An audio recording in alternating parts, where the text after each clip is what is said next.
Hello, Facebook. I don't even know if I did this right. I feel like I have not done this in ages. Hi, Facebook. Good to see everyone as you see me. Can you see me? Hey, everybody. Nicole Cooper here. Hopefully, somebody comes on and lets me know that we are live. It says that we're live. So cool. I wanted to hop on earlier, but as you guys know, if you don't know, we have recently relocated, and so we're getting adjusted and coordinating schedules and getting routines going and all that good stuff. But if you're joining me, my name is Nicole Cooper. I am the owner and founder of Social Impact, SOUL Impact. I'm Social Impact and the owner of the website, NicoleSCooper.com. NicoleSCooper.com. If you are joining me, I just want to throw a little plug out there. Hey, Angela. Hey, Yolanda.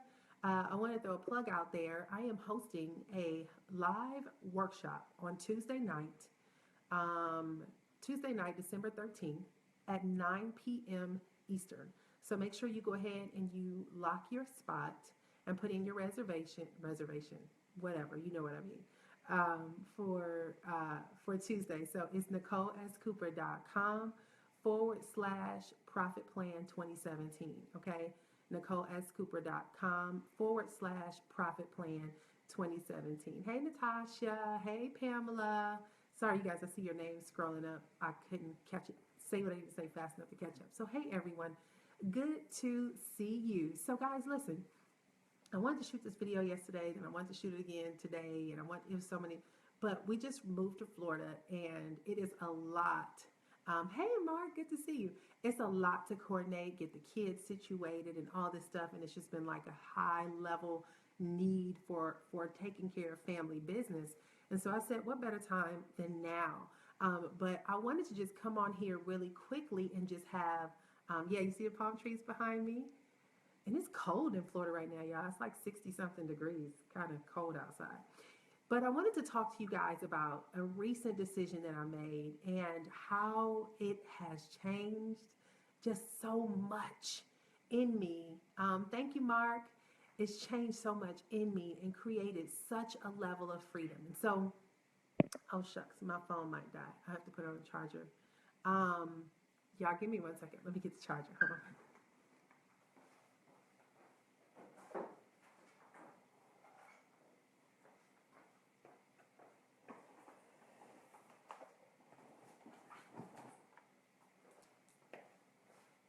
All right, so we're gonna charge this puppy up to make sure that our phone doesn't die. And then we're gonna have a little conversation. So hey everybody, thanks for joining. Thanks for joining, thanks for joining. All right, just need to get my phone charged. Awesome, okay, cool. So let me just talk to you guys about just this whole, and I talked about it, I did a Facebook Live on Tuesday. And I put it out there that we were making some changes and we had a big reveal and we had a countdown and we had all this fun stuff. It's pretty fun.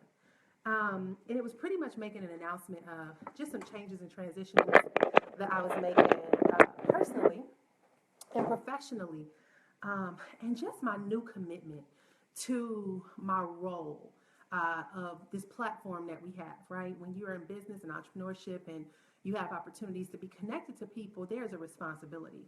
There's a responsibility of how you deliver information, what you're teaching, how you're promoting stuff. And my new responsibility is truly helping people to understand the big picture to operate in the fullness of what they're called to do. So, you know, we talked about that on Tuesday. If you want to see the replay, head on over to my Facebook page, and you can go on to the wall and you can actually see uh, the video that I did on Tuesday. But I wanted to just kind of give you guys a little bit of backstory, as brief as I can, because I'm supposed to be getting on a conference call shortly, of the power of making a very daring decision. Okay, to create the short and skinny of it all, you guys may have known, hey Yuritsa, you guys may have known, you know, I've been in network marketing and I've been in different businesses and in different platforms and have had an opportunity to have a lot of success and have just really a beautiful journey. I mean, so many people supported me, mentored me, matured me in the area of business, and really gave me a platform. And that was all to me a very ordained assignment. So I don't look back and say any of it is out of whack of what I was destined to do. It was all in alignment. But recently, I just had a lot of come to Jesus moments of, okay, Nicole, what is your real life bred responsibility, right? What is the assignment? What are the things you're called to do? And I realized that there's a couple of things, but those things required my time, right? One of the biggest things I've been wanting to do for years is write, right? But when you're writing, you can't be like on the go in writing. It takes time to slow down and invest and, really put some things in place. Other things that I wanted to do was more live events and speaking events and things like that. So when it came down to the things that I really wanted to do, the things that I was doing was competing with that. And I had to make some choices. And it was like, okay, you're not getting any younger, and you're not a college student anymore. You have to make some different grown folks decisions, and you have to identify what is the best choices for you and your family. And so a lot of things happened. Hey, Lysandra, what's up, sis? A lot of things happened, and I didn't even realize how amazing God will align these big decisions to happen in a way where it makes you agreeable to it. But the biggest decision came about when I realized that we needed to get debt free. And it's funny because when you are used to making money, you think you don't really. I don't think I respected debt, right? To me, it was the money comes in, I cut checks, I'm cool. If the student loan's $500 a month, cool, I cut the check. Car note is X amount a month, cool, I cut the check. You feel like as long as I make more money and I can keep cutting these checks, I'm cool, right? But there was really no real responsible investigation over the debt accumulation that we had, okay? And so I remember when we were buying this car, we hadn't had a car note in years. The last car we got was right after bankruptcy, and our we had just went bankrupt, and the car they had repoed our car, and so we were down to one car. My husband had gotten his job. His boss told him, "Listen, I'm gonna give you a raise, but you got to get your own car. I need you to have your own car," because he managed multiple restaurants. He was a GM.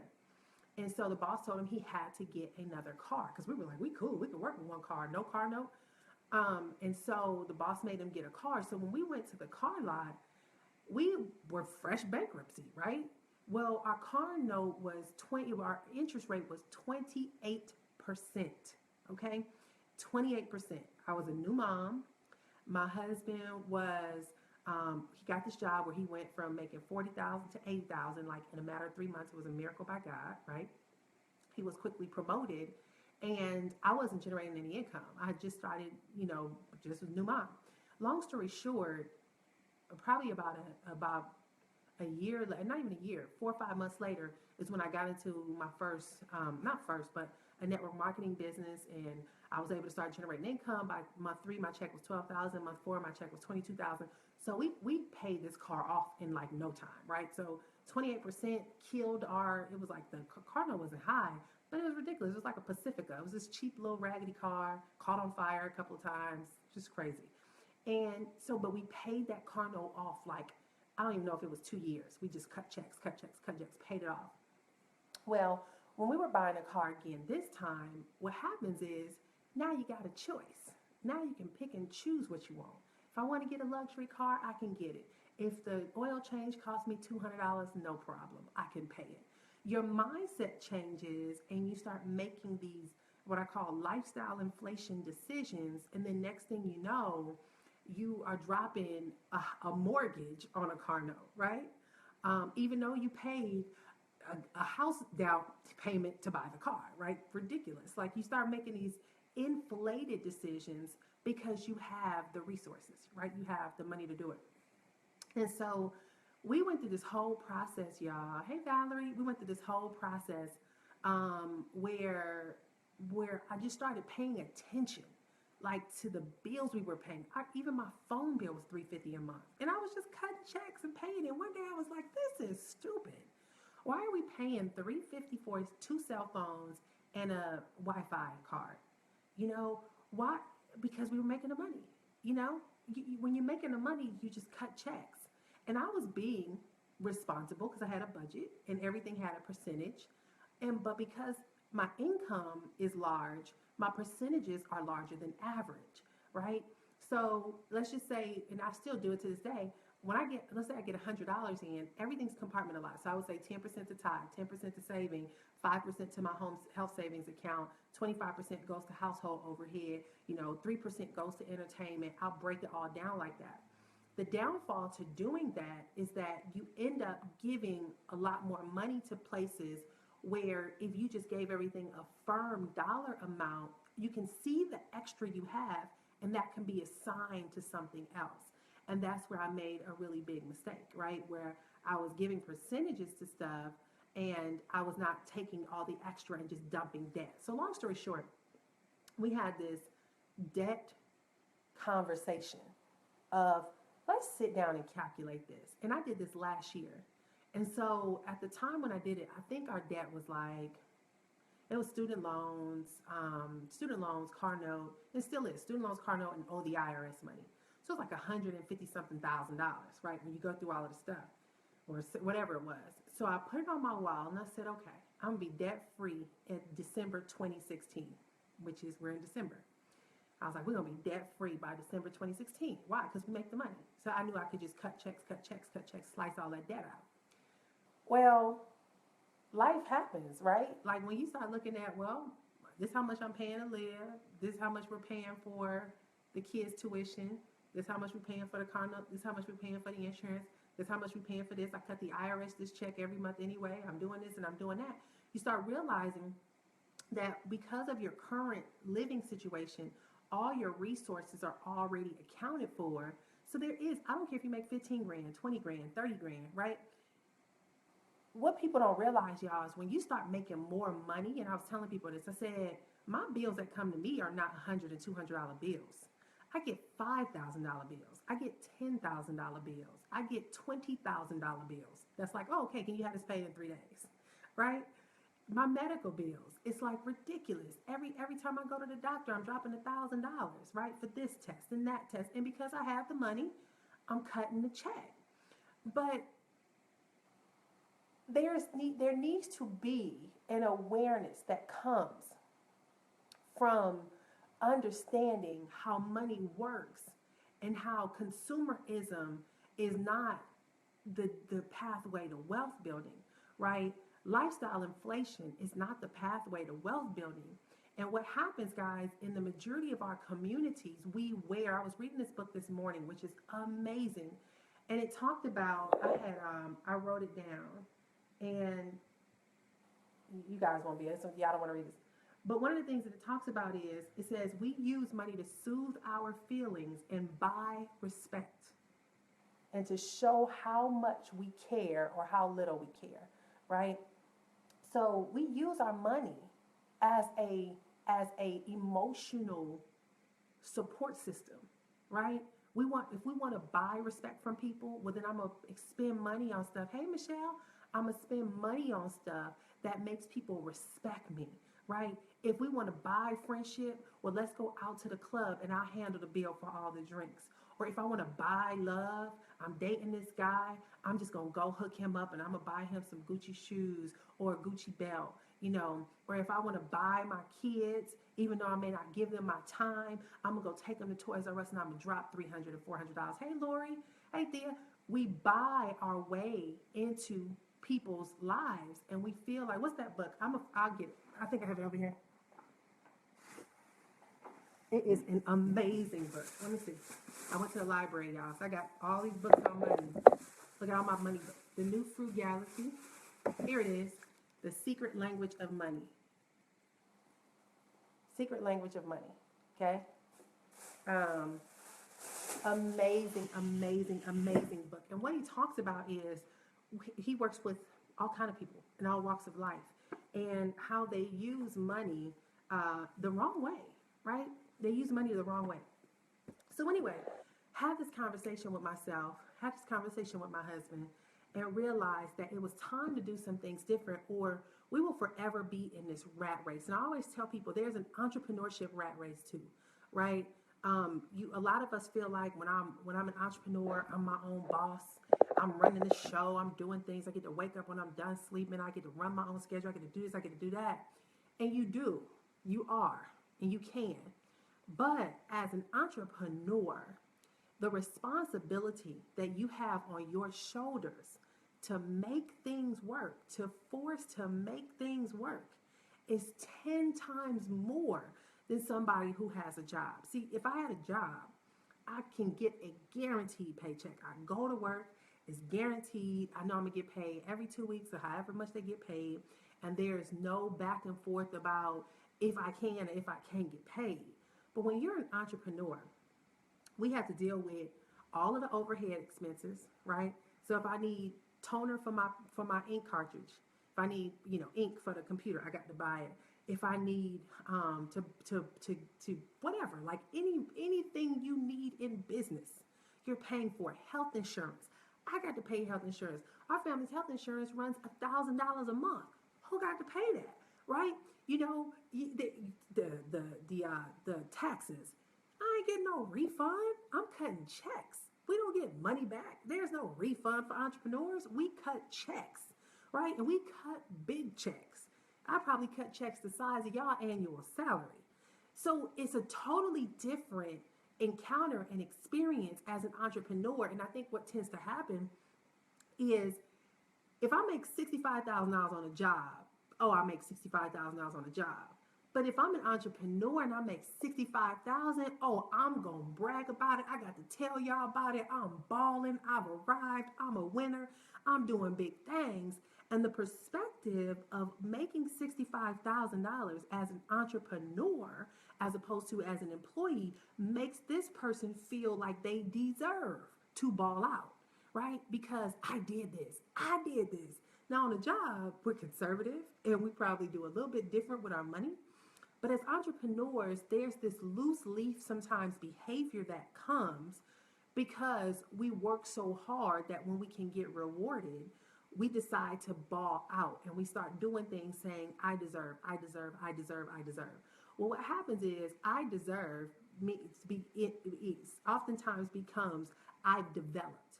And that I've developed can become I've developed debt, right? I've acquired this debt because I wanted a Benz. I got my Benz. I wanted that BMW. I wanted that 750. I bought the 750 because I'm an entrepreneur. I'm balling out, right? Or I go to these meetings and I gotta look good, so I'm gonna buy that St. John suit, or I gotta buy them Louboutins, or I gotta buy this Prada this, or I gotta rock a Gucci purse because people gotta respect me. So I need them to see that I got labels on me so that they can think that I'm balling.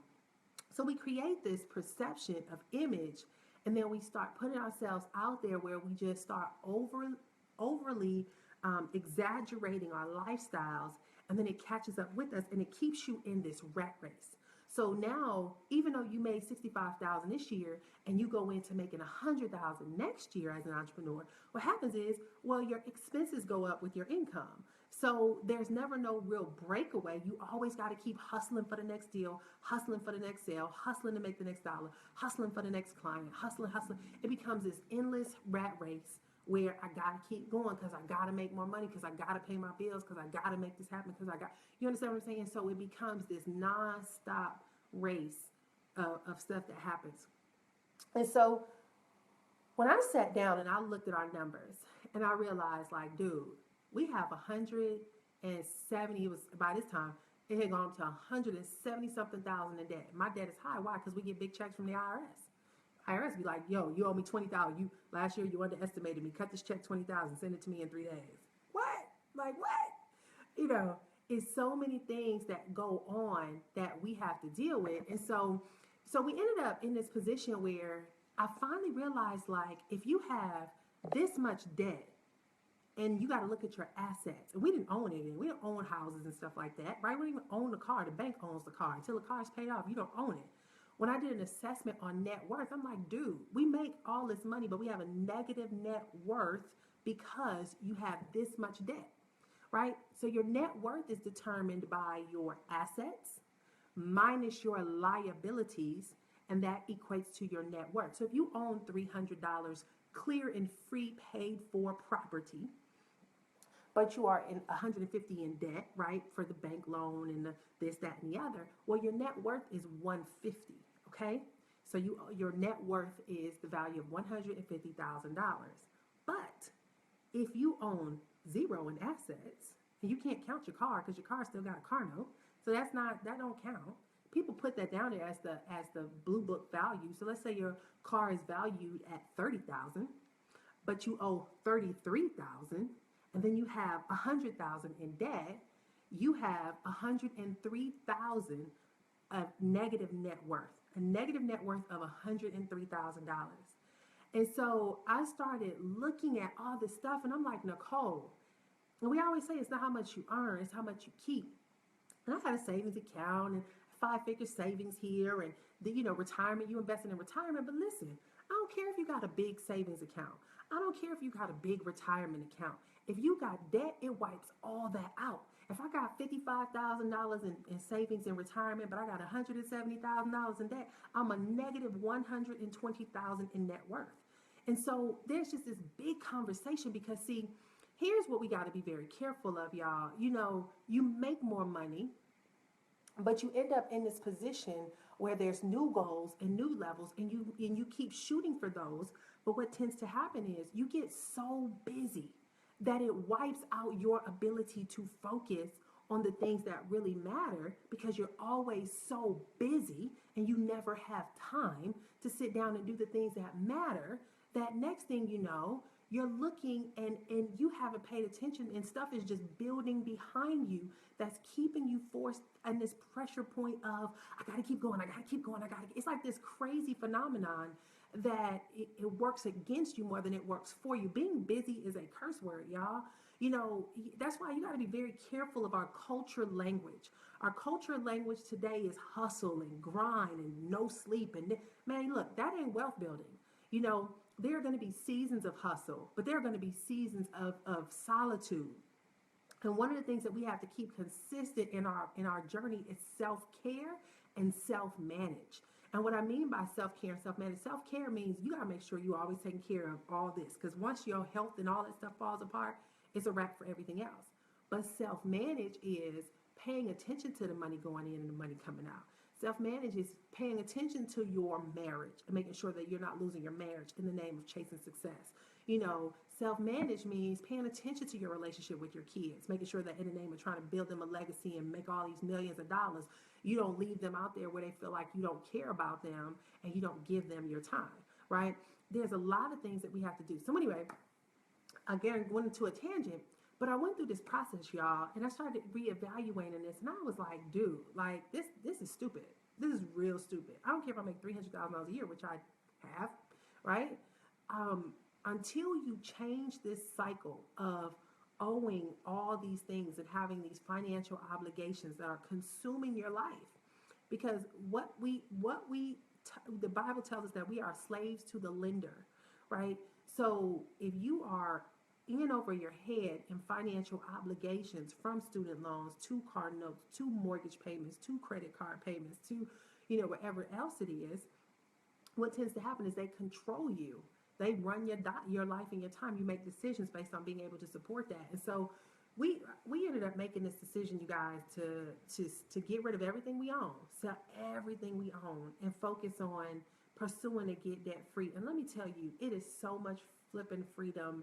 I don't even know where to start. I realized that when you can move that pressure of overhead off your shoulders and you can say, all right, I love living like this. I love having this. I love having all these conveniences, these amenities, and this, that, and the other. But what if I made a decision to sacrifice those things for 1 year, 2 years, 3 years, so that I can position myself to do things differently and I can start opening up the doors to really make things happen in my life? Can I do that? And we said, yeah, I said it without no hesitation because I realized that I had nothing to lose anyway. Like if anything happened to me, and this was a big wake-up call for me, my health. I needed to get surgery, and I haven't gotten it yet. I'm supposed to get it at the end of the year, well, probably the beginning of next year. But they told me, they said, Nicole, when you do surgery, you can't talk for 2 weeks. And you're pretty much going to be out of commission for about 2 weeks, 2.5 weeks.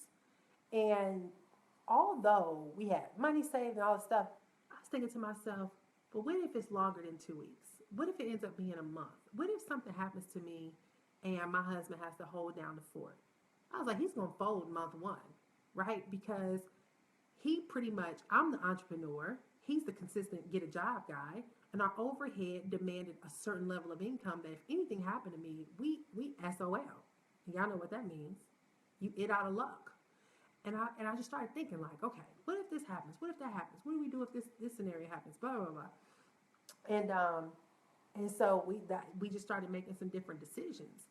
And so as a means of like making that move, it's like now clarity of thought, relief. You know, when we start getting rid of all this overhead, you, it's like a whirlwind of opportunity opens up for you to have clarity.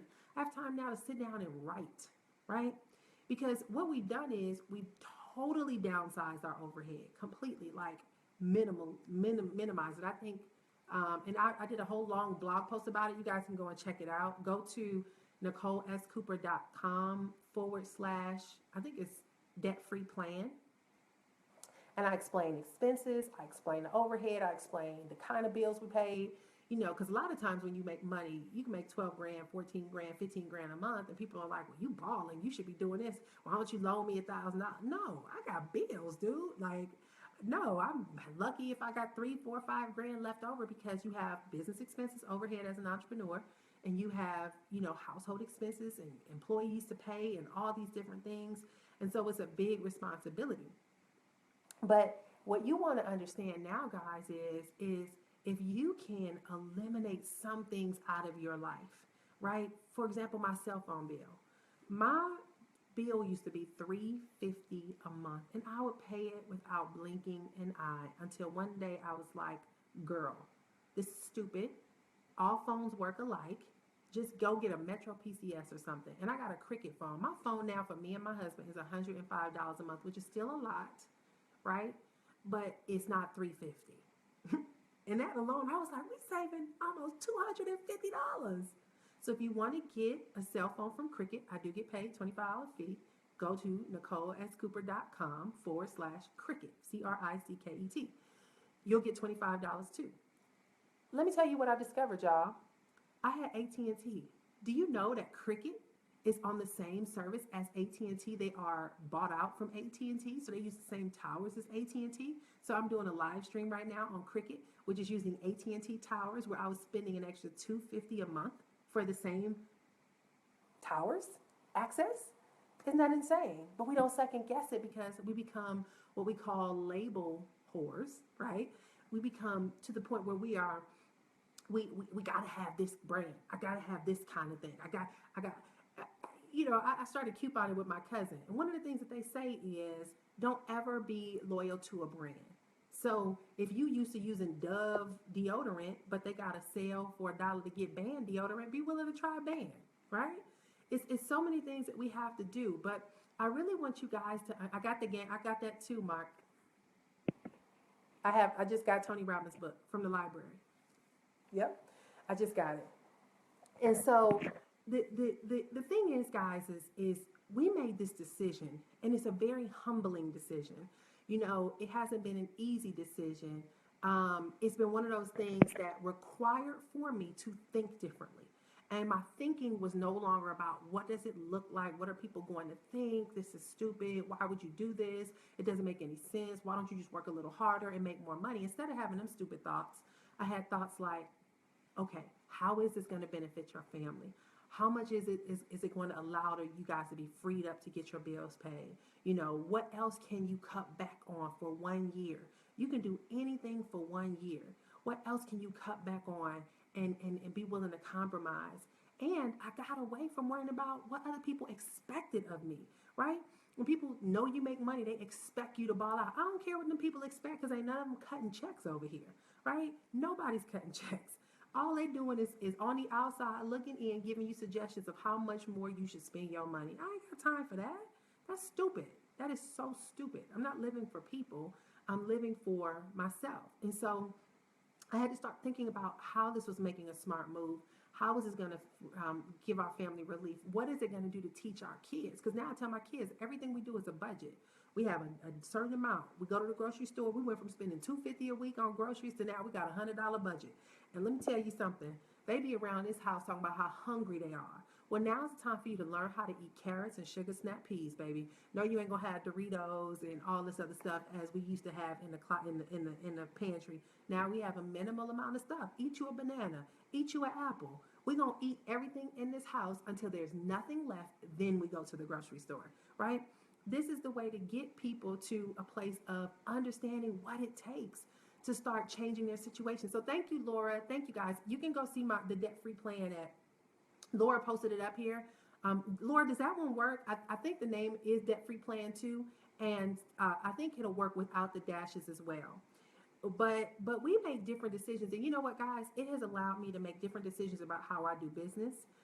It has allowed me to make different decisions about not the 2017 plan, is debt-free plan, DEBTFREEPLAN. Yeah. Oh, it does work. Thank you, Laura. Good to see you, girl. But yeah, it allowed us to, it took the stress off of us. It took the stress off of our marriage, right? It took the stress off of me feeling like I always got to be working and in the office.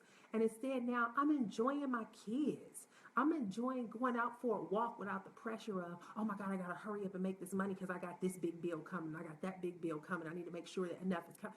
It keeps you from clawing through life, trying to survive and always on a chase for something that, in all honesty, guys, if we were to change our perspectives, we can eliminate that out of our life. We can eliminate that out of our life. And one of the things that I'm going to be talking about on next Tuesday, I'm doing a live workshop where we're talking about a profit plan for 2017. But I'm getting away from just talking about how to make money. The problem is money's easy to make, y'all. Very easy. I can show you 1,000,001 ways to make money. But what we need to learn how to do in addition to make money is how to manage our money. How do you set yourself up for to be able to own the money you earn and not somebody else own it, right?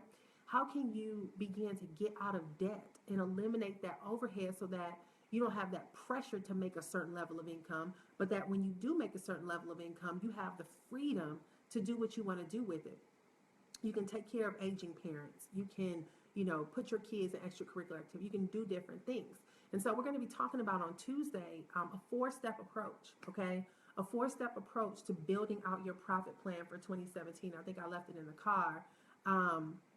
But one of the first thing that we talk about is how do you position yourself for wealth, right? How do you position yourself for wealth? Congratulations, Laura. Look, I know you know because we make good money, right? So our lifestyle goes up with our income, lifestyle inflation. But we're going to talk about 4 key things. Positioning yourself for wealth. And how do you position yourself for wealth? Well, it's about your relationship with money. A lot of us feel like, and this is something that me and my husband, we had a conversation about this. If you've had success in your life and something bad happened, like for us, we had a lot of success in real estate, but thank you, Kevin, but we lost it all. What that did for my husband was it created a perception that nothing good lasts long, right? So whenever we would make money in other businesses, he'd be like, that's good, but when is it going to fall off? Like there was an expectation for failure because of the first encounter we had in real estate and going bankrupt. And so many of us, our relationship with money is abusive. It's like, I really don't want you in my life because you've disappointed me before, so I'm going to spend you as fast as I can to get you out of my life so that you don't disappoint me because I know you're going to leave. It's kind of like a relationship with a man or a woman, right? Where we push people away because we've been disappointed before in other relationships that we don't want to be disappointed again, so we push them away. So the first one is positioning yourself for wealth, right?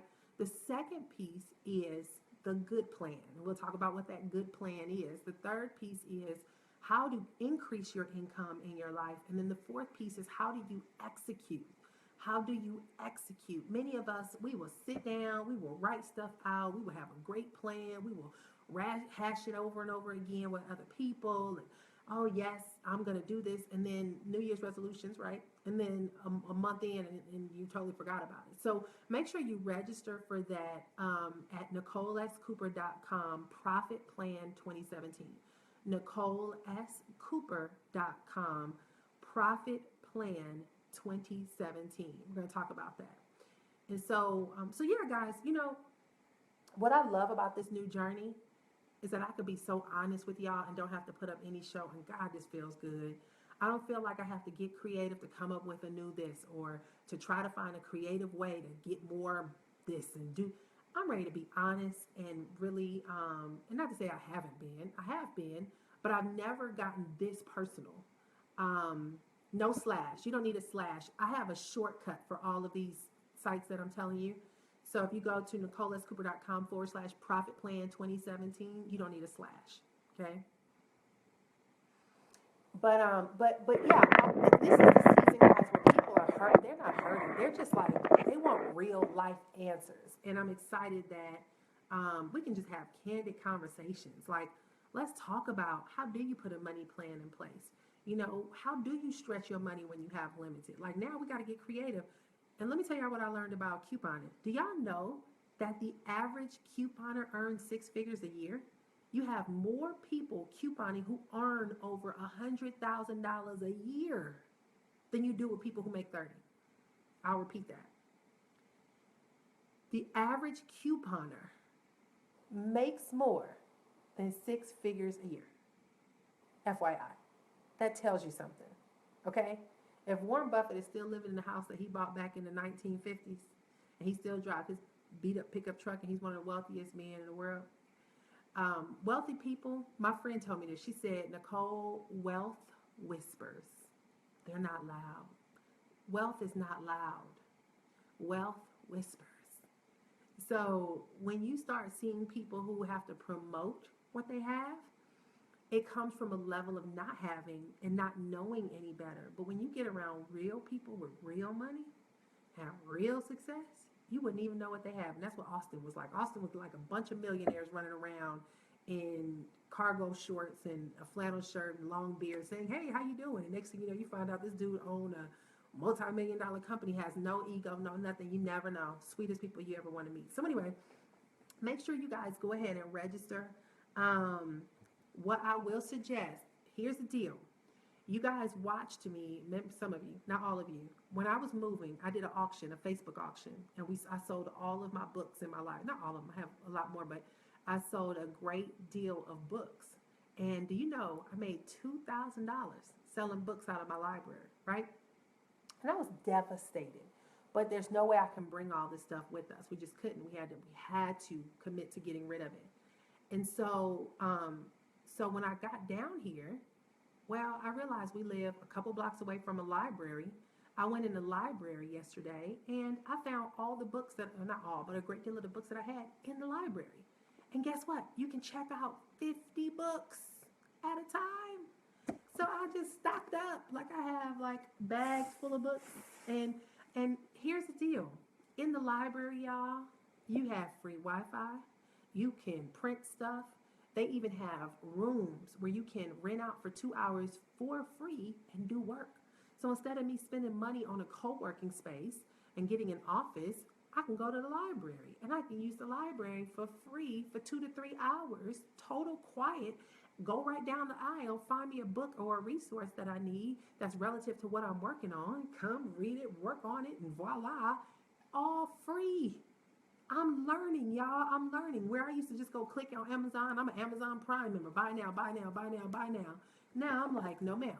You go to the library. You get the book, and you sit your behind down, and you read it before the due date is up. And that's that. And you take notes. And you take good notes. And if you need it again, you check it back in, or you renew it for an extension. But this book right here, y'all, go and get this book. It is amazing. The Secret Language of Money. How to make smarter financial decisions and live a richer life. Okay? So I went in yesterday and I got every book on debt and every book on wealth building. I didn't get them all, but I went through them and I picked and chose the ones that I'm going to invest my time in. Yeah, because I'm learning. I don't know it all, but I have to change my mindset. I got to get away from this hustle mentality of just keep making more money. I've learned how to make the money, but now I need to increase my net worth. Now I need to get debt free. Now I need to really scale my life back and sacrifice for it some time and cut big checks to get out of this debt. Is the secret language of money by Daniel Kruger, David Kruger. Okay, so we're going to talk about this on Tuesday night live workshop. I really want to help engage you guys in this conversation because one of the things that he talks about in here, he said there's two things that are forbidden that people used to be very secretive about. That was sex and money. He said now people are way more uh, free with talking about sex. I mean, God, everybody talking about sex. Every song, every TV show, everything is sex now. But still, very few people are willing to talk about money. He said, go down and have dinner with somebody and ask them how much they make a year and watch how they freak out. He said it's been quiet and secretive for far too long, but we have to become a culture that is comfortable and confident about talking about money. And so the reason why I've allowed myself to be so transparent is because we need that. I needed it.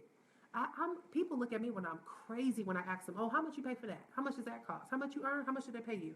Like people, they be looking at me like, I had somebody say, oh, I don't discuss those things, but here's what I would suggest. And I was like, oh, okay, I'm sorry, but I talk about all of it. You want to know how much I made? I'll show you my 1099s. You know what I mean? Like, because I feel like not to boast, but I'm curious. I want to know, how did you do that? What did it take to get there? How much does it cost? How much do your payments run?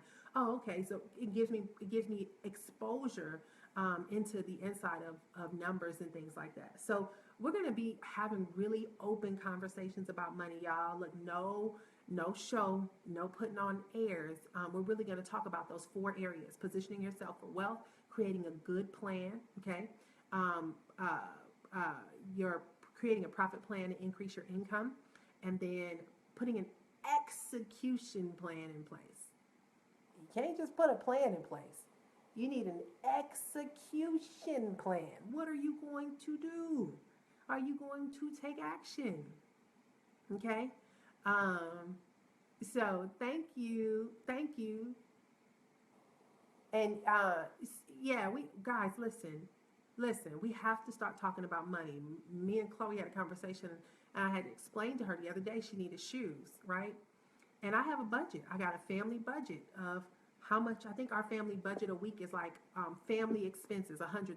So that might be like the kids needed school supplies, the kids need clothes, the kids they want to go to the movies or what. It's $100 for the week, which is a lot. But because we just moved, there's a lot of stuff we're replacing from what we sold, okay, for school supplies and stuff like that. So she wanted new shoes. She needs new shoes. And I'm like, Chloe, you got $30.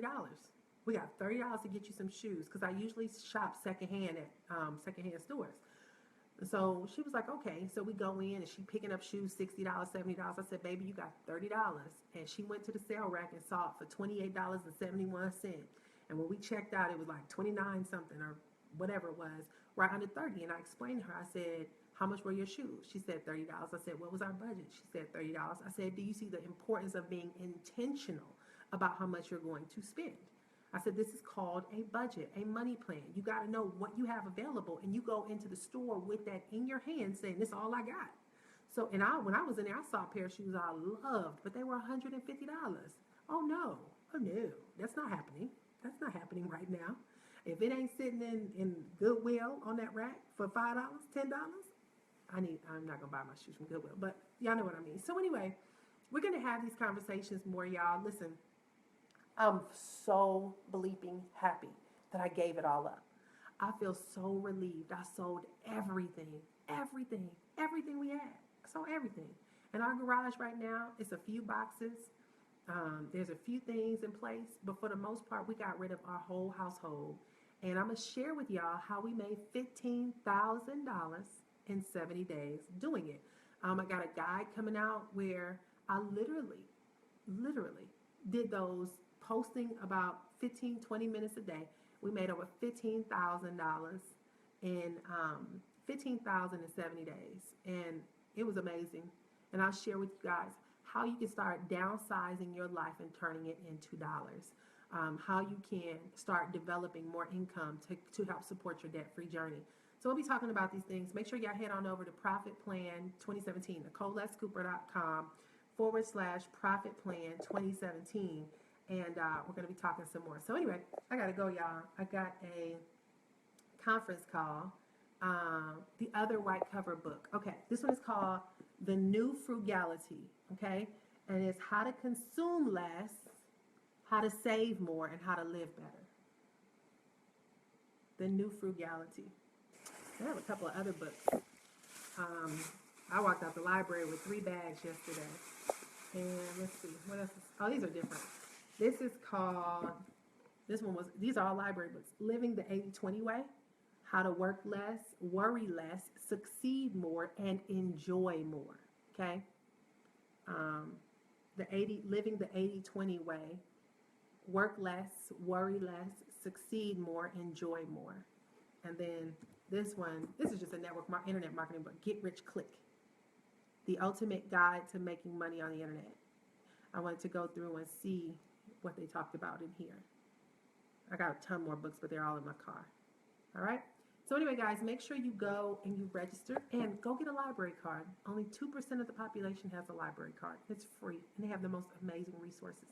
So go to your local library. That should be your field trip this weekend for you and your kids. Take a bill with you and a driver's license. Get a library card. Get you some books. Sit down and read. Don't even leave. Just stay there and read. Okay? All right, y'all. See you on Tuesday. I'm excited on Tuesday. I'm preparing now for that. So I will see y'all on Tuesday. We're going to talk about the 4 steps to creating your profit plan for 2017. And super excited. All right. Thank you, Nick. Library is my best friend. I also downloaded books from there. Yep. I love the library. All right, cool. Thanks, y'all. Gotta go. Bye. Hey, Dayron. What's up, man? Good to see you. All right, I gotta chime off. Somebody's waiting on me, y'all. Bye.